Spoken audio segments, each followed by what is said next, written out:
In the middle of a silent desert morning, while the sun was still hiding behind the hills, a quiet female Marine sniper crawled alone across a ridge far from friendly lines. She had no backup, no orders to guide her, and no reason to believe she would make it home alive. Below her, 540 Marines were trapped, pinned down by an ambush that should never have happened. She had seen the warning signs hours earlier, but command dismissed her, just like everyone had dismissed her for years. When the attack erupted, she became the only Marine with eyes on the whole battlefield. Helping them meant breaking every rule she'd sworn to follow and risking a court-martial that could end her career forever. But she didn't hesitate. She took the shot. She held the line. And what she did next became a moment the entire battalion remembered for the rest of their lives. Because one woman, fighting alone, carried the courage of an army. Before we dive in, tell us in the comments, where in the world are you watching from? The shooting had already started before the sun rose. The valley echoed with gunfire, dust clouds, and the sound of men shouting for help. Down in the low ground, 540 Marines were trapped. They couldn't go forward, and they couldn't go back. Enemy fighters had taken the hills above them and were firing from all sides. Radio calls for help went unanswered, just silence and static, until one calm female voice finally broke through the noise. Up on a far ridge, far from her unit, a single sniper crawled forward, dragging her rifle through the dirt. Her name wasn't known yet. She moved slowly, carefully, the way someone moves when they know even one wrong sound could get them killed. Her earpiece buzzed with orders. Fall back. Do not engage. That's a direct command. But she didn't stop. She kept moving. Through her scope, she could see the Marines below. They were boxed in, low on ammo, with no cover and no time. She knew what that meant. If someone didn't act now, they would all die. She took a deep breath, locked her elbows, and focused her aim. She didn't know if she would make it back. She only knew she had to try. She wasn't there for medals. She wasn't there for orders. She was there because someone had to be. And the question that would haunt the base long after was this. Why would one sniper risk her life for men who didn't even know her name? Before that day on the ridge, most people hardly noticed Corporal Elise Ward. She wasn't loud. She didn't show off. She spoke softly, moved quietly, and never tried to prove herself with words. But when it came to a rifle, her aim didn't miss. At sniper school, her scores broke records. Longest shot, best grouping, fastest reposition. Still, many didn't take her seriously. She was small. She didn't look tough. Some called her lucky. Others joked that she must have had good wind. One instructor praised her skill but said, "You don't have the presence to lead on a real field." It wasn't just the instructors. The other Marines in her unit often left her out. She got handed the quiet jobs. Rear guard, radio post. Her calls were ignored more than they were heard. It hurt, but she said nothing. She'd been overlooked before. Years earlier, she'd watched her older brother, Sergeant Michael Ward, go off to war. He was smart, kind, and respected. 1 month after deployment, he died in an ambush that could have been avoided. Elise never forgot what a friend of his told her at the funeral. He reported strange movement the day before. But nobody listened. They said it was just nerves. That line stuck in her like a splinter. Nobody listened. That was the day she made herself a quiet promise. She'd become someone who saw what others didn't. And if she ever spotted danger, no matter who tried to shut her down, she wouldn't stay silent. She didn't want medals. She didn't need attention. But she would never let another group of Marines die because someone in command refused to believe what they didn't want to hear. That's what made her different. She wasn't chasing glory. She was chasing a promise she made to a ghost. And out there on that ridge, with 540 lives in the balance, that promise was all that mattered. Would you like me to continue with Section 3 in the same format? The mission was supposed to be routine. A sweep through low desert hills, dry and quiet, with no reported enemy movement in the area. Elise had seen enough maps to know this region had blind corners and places to hide, but the briefing had been confident. No contacts. Just patrol and return. But halfway through the march, she saw something that made her stop. Boot tracks, fresh, and too many for a local patrol. The spacing didn't match their own men. A small pile of gravel had been disturbed behind a boulder, just enough to suggest someone had taken cover there.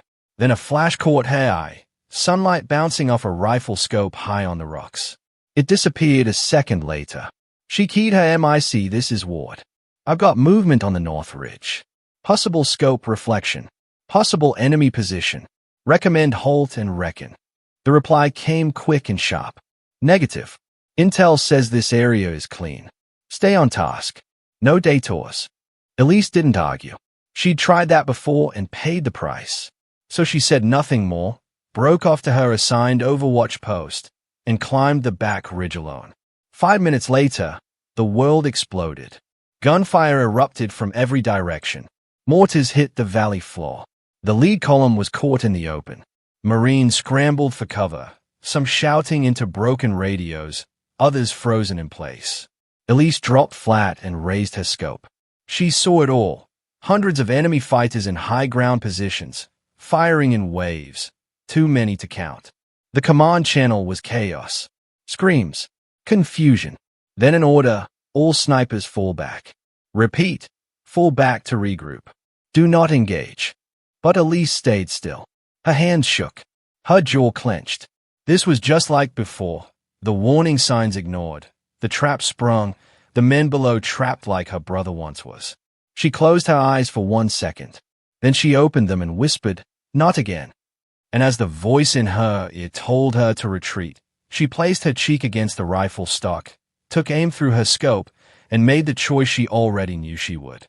She hadn't always been a Marine. Once, she'd been just a girl sitting on a porch swing, waiting for her brother to come home. Elise was 17 when the knock came. 2 officers stood on the step, eyes lowered, hat in hand. Her mother collapsed before they said a word. Her father didn't cry. Not then, not ever. But Elise couldn't move. She just stared at the flag folded into that perfect triangle, tucked inside a glass box that would never come close to replacing Micah. A few weeks later, one of his surviving squad mates came by. He looked older than his years, face hollow, uniform loose on his frame. He said he owed her brother the truth. Micah knew something was coming, the man said. He saw movement the day before, said something didn't feel right, reported it. Command shrugged it off. He paused, said it was probably nothing. It wasn't nothing. The next morning, they walked straight into an ambush. Half the squad didn't make it out. Elise didn't sleep that night, or the next, or the one after that. She kept seeing her brother's face, hearing his voice in her memory, the way he used to tell her, "Always trust your gut, kid," especially when no one else does. That's when something changed in her. She stopped waiting to be heard and started preparing to be ready. She spent hours at the range. She practiced breath control, hand stability, wind reading. She read sniper manuals before bed like most kids read stories. Every perfect shot she made was her way of saying, "I see you, Micah. I'm not letting it happen again." People thought she had talent. They didn't know it came from heartbreak, from guilt, from a promise whispered into a folded flag. Her spot on the ridge that day wasn't random. She had asked for it, requested overwatch for the patrol. When command said it wasn't needed, she offered to cover the ridge anyway just in case. And when they finally gave her the nod, she made her plan. If it ever happened again, if she ever saw what they refused to see, she wouldn't wait, wouldn't stay quiet, wouldn't let another family get that same folded flag. The radio crackled again. "Corporal Ward, you are out of position. Fall back immediately. This is your final warning." Elise didn't answer. Through her scope, she saw what they couldn't from their command 10 miles away. Enemy fighters were moving in tight squads across the ridge lines, leapfrogging from rock to rock, closing the trap. The Marines below were pinned. They had no angle, no support, no idea how badly outnumbered they were. She set her sights on the lead gunman directing fire from behind a boulder and squeezed the trigger. The man dropped without a sound. Seconds later, another, then another. One shot at a time, Elise began to break the enemy's rhythm. She picked off spotters, gunners, radio men, the ones who made things happen. Every hit bought time. Every second counted. Below, the Marines started noticing. "Someone's covering us," a voice shouted. Heads turned. Hope flickered through the smoke. They didn't know who was up there, but the fire had changed. It was cleaner now, tighter. The enemy was off balance. Back at command, junior officers leaned over the comms table. "Who's on that ridge?" one asked. "It's Ward," someone muttered. "Corporal Elise Ward." The room went quiet. "You mean the girl they said wasn't combat ready?" another said, almost under his breath. Now they were listening. Another order came down, this one less sharp, more careful. "Ward, confirm your position and your intent." Still, she said nothing. She just worked. Reload. Adjust wind. Fire. Move. She didn't do it for the men shouting her name now, or for the commanders scrambling to rewrite her record. She did it because there were 540 Marines below her who still had families waiting, who still had mornings left to see. And as those men crawled to better cover and began returning fire, one thing became clear. The person command once overlooked was now the only reason this battalion still had a chance. One woman, one rifle, hundreds of lives. And she wasn't finished yet. The fight wasn't over. Not yet. Elise scanned the valley through her scope. Most of the Marines were moving now, thanks to the cover she had given them. But one final machine gun nest still controlled the exit path. It was dug in deep between two slabs of rock, camouflaged with sand and brush. The gunners there had stopped 3 earlier escape attempts. They would stop more unless someone did something.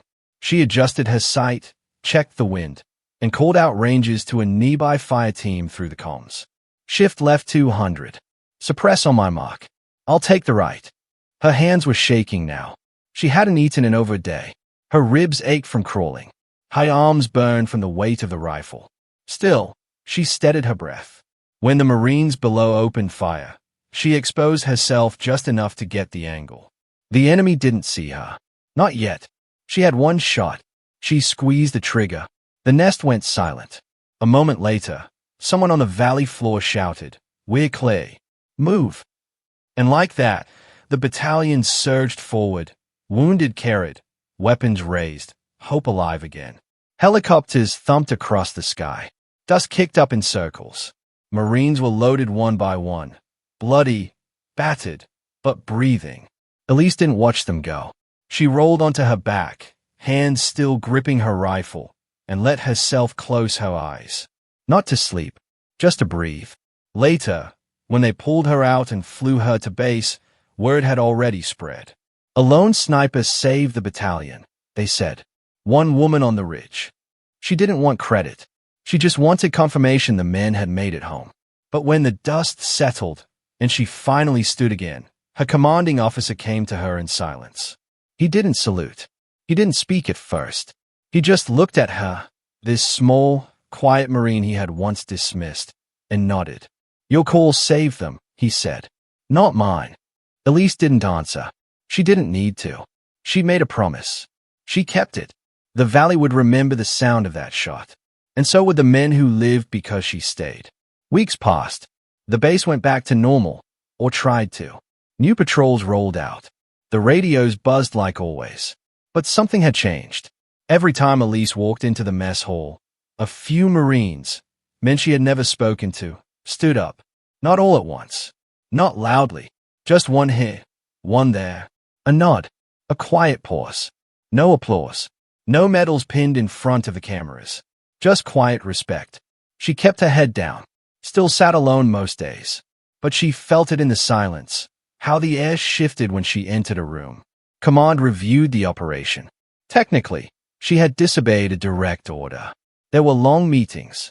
Long discussions. But in the end, the file was marked incident closed. Because sometimes following orders saves your record. And sometimes breaking them saves 540 lives. Elise didn't want credit. She never had. She only wanted to know those men got home. That no folded flag ended up in another mother's hands because someone stayed quiet. And that was enough. Because not all heroes carry loud voices. Some carry a scope, a steady hand, and a promise made years ago in silence. So next time you walk past someone others overlook, someone quiet, someone steady, someone who doesn't chase the spotlight, you might be walking past someone who once saved everything. Where in the world are you watching from? and who in your life taught you what courage really looks like. Their story might be the next one worth telling.